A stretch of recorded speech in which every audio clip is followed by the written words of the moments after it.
I told my husband I was divorcing him not by telling him, but instead by posting it on Reddit for him to see. Hello, my soon-to-be ex-husband, Gregory Joseph White.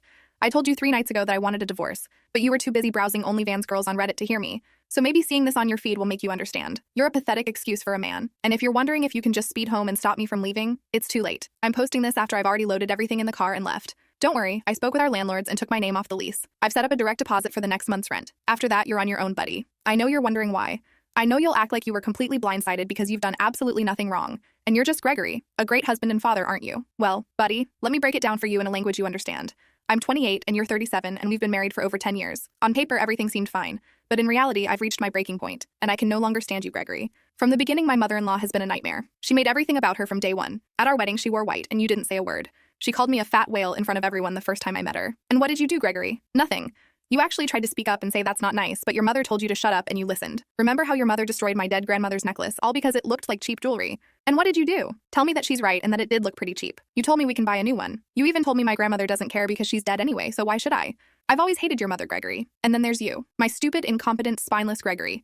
You spend an average of 7 hours a day on Reddit according to your screen time. And that's just your phone. You spend an extra 3 a day on your laptop. And what do you do on Reddit? Watch nothing but X. You say you don't want to have intimacy with me because you're too tired, when in reality your phone case even smells of nut because of how much you play with yourself to these girls on Reddit. You know, Gregory, I found out that the $100 we've been taking out of our account monthly hasn't been to help your sister with groceries, but to pay for OnlyFans girls. Remember how you didn't have enough money to buy me a present for my birthday? Yeah, the reason you didn't is because you spend $6,000 on a full-size, fully equipped intimacy doll, and you hid it from me by putting it in our shed. You think I don't know what you do every night you go out there? On top of that, you're disgusting. You're a pig in mud. You never clean. And the one time in the past month you tried to wash a plate, you left a stain on it. My final straw with you came a few weeks ago. I'm 5 months pregnant with our first child, a daughter. My mother-in-law started making comments about how she'll have to whip the girl into shape. When I told you I didn't want your mother to have too much influence on our daughter, you called me paranoid and said I should get over it because your mother was going to be a big part of our daughter's life whether I liked it or not.